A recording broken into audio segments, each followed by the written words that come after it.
I think marami pong makaka-relate sa inyo na mga Filipinos na nag-a-abroad. I think ganyan din po yung mga situation siguro sa mga Arab countries o kaya sa siguro other parts of Europe din po na nag-grow pa rin ang simbahan. And napakaganda po kasi when you went to Norway, parang ang pinakaunang priority niyo po is to be connected to the church. Yes. Opo. Na tingin ko po, minsan kasi yung mga nag-a-abroad natin na mga members po ng church, yun yung nagiging challenge nila. How to be connected to the church kapag nag-a-abroad po sila. Paano po paano po yung naging proseso ninyo or ni Ate Gladys para magkaroon po kayo ng contact with the church po nung napunta po kayo sa Norway? I really love that question, ano. No, nung nalaman namin na talagang pupunta na rito si Gladys, okay, ang una kong tinignan ay mapa ng simbahan dito sa Norway. Kasi may access pa ako noon sa, ano, di ba, sa Sidol, you know, yung mga church directory ng, ano, ng mga leaders. So, tinignan ko talaga ano yung tinignan ko yung area ng Norway. At sabi ko kay Gladys, Mami, dalawa lang ang stakes doon. Sabi ko, Oslo lang at saka Drammen. Tapos sabi, ano sumunod? Mami, walang temple doon. Announce pa lang. Sabi Oh, ko, ang temple district ng Norway ay under Sweden. okay. So sabi Ilang ko kay hours po Gladys, 'yun? Ilang hours away po sa inyo yung Sweden? well, araw kapag mag-drive ka. Okay, pero So, magfa-flight talaga. pag mag-airplane ka, kalahating araw. Oh, Kailangan mo mahaba. kailangan mo mag-transfer ng ilang beses sa eroplano. Mhm. And you will spend mas maganda pa yung mas maliit pa yung pamasahe mo from Pilipinas going to Oslo kaysa yung pupunta ka doon kasi ang mahal ng eroplano dito. So, yun ang una kong tinignan, ano, yung geographical information. So, and then, doon namin na-realize yung mga challenges na ito.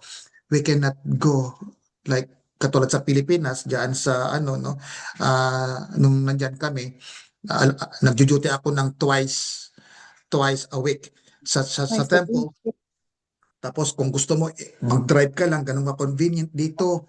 Kahit na gusto mo talagang pera ang kailangan, no, Mm. tsaka yung time. So yan yung una kong tinignan, yung geographical area. And then nung nalaman ko, Mami, saan ka mag-work? Sa Meham. Punta ako sa Google, saan ang Meham? Tinignan ko na yung pinakamalapit. Mami, ang pinakamalapit dyan sa'yo is 6 hours. So, nung nakita na namin yan, yung mga basic information na yan, we discuss it kami muna ni Gladys, what are we going to do? Mhm. Kasi kailangan yung simbahan nasa gitna pa rin ng relationship namin ni Gladys at hindi lang sa relationship namin ni Gladys, nasa gitna ng pamilya namin. It will Mhm. harness everything from us. So yan ang paniniwala namin ni Gladys. Without the gospel sa buhay namin, para magiging chaotic yung buhay namin pagdating dito. So anong gagawin natin? Pinag-usapan na namin ni Gladys yan. So bago kami pumunta rito, meron na kami parang course of action. Meron na kami action plan on how we are going to do it. At diniscuss namin siya sa anak namin. Kasi kailangan nila maunawaan ito, otherwise, mahirap yung adjustment. And we are so blessed na na-inspire kami ni Gladys na gawin namin yan. Kaya yung mga anak namin, madali din silang naka-adjust. So, Mhm. sa ginagawa namin dito. Uh, Isa siyang malaking blessing sa amin ni Gladys bilang father and mother na yung mga Mhm. anak namin ay nakaka-adjust ng ganon without hindi na ko-compromise yung emotional health nila, yung mental health nila, ganon. So, yeah. So, kung yung first liner na sagot ko kay Dayan is yung tinignan talaga namin yung simbahan at paano namin siya ilalagay in that perspective. Wow. Talagang napaka-importante sa mga covenant people talaga, ano po, to have an access to the house of the Lord. Kuya Robert, para sa inyo po ba, yung sa pananaw niyo po, how does yung community natin as covenant people bring you closer to the Lord Jesus Christ? Wow, that's isa yan sa mga tanong ko palagi, ano? Pero my answer is always like this. The church or the gospel is making the world smaller Mm. for the Latter-day Saints. So kapag halimbawa pagdating namin dito at may nakilala kaming ganito, connection na. Mhm. So, we are being taught sa elementary grade natin tsaka sa high school, yung tinatawag na ecosystem, Mhm. di ba? Hindi lang pwede nandyan hayop lang, walang plants, or walang body of water, walang body of land. Talagang it's an ecosystem. I think sa sa buhay namin, yan ang tinignan namin. Paano namin, parang binigyan kami ng blanco na lugar, paano namin siya palalaguin. At yun yung gusto namin, ecosystem. Kung kailangan dito ng tubig, kailangan natin ng tubig. Kailangan natin magtanim tayo. So ganyan din ang buhay natin.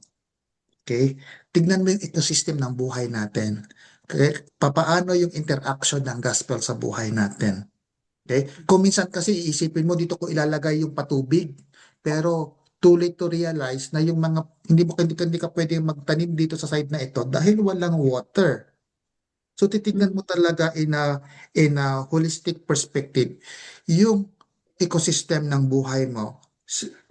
Siguro good to say na yung ecosystem ng pagiging covenant people o covenant family, covenant child ni Heavenly Father.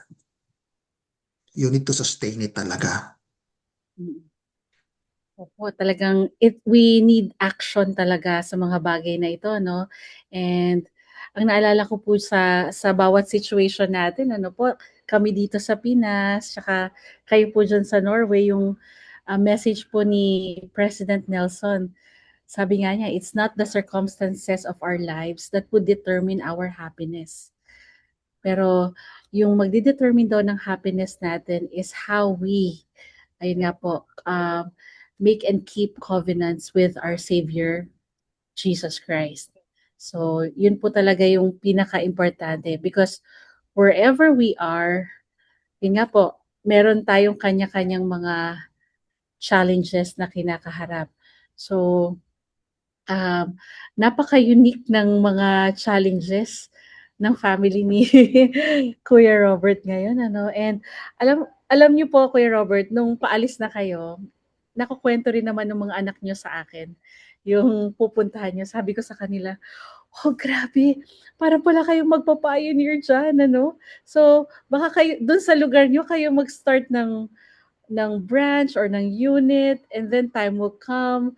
Parang the vision is maybe someday there would be a stake really close to your home or nasa inyong hometown, and someday maging isang mission siya na merong temple in your vicinity. So, sabi ko siguro kaya kayo yung pinadala diyan kasi kailangan ng klase ng faith na meron kayo to be able to build that foundation for this part of the vineyard, for your corner in Zion sa Norway. So, sa inyo pong mga pinagdaraanan po ngayon, sa sobrang daming changes, eh, ano po, na nangyayari kasi ngayon. So it's a season of a multiplicity of changes as a family. So, how are you embracing the changes na meron po sa inyo ngayon?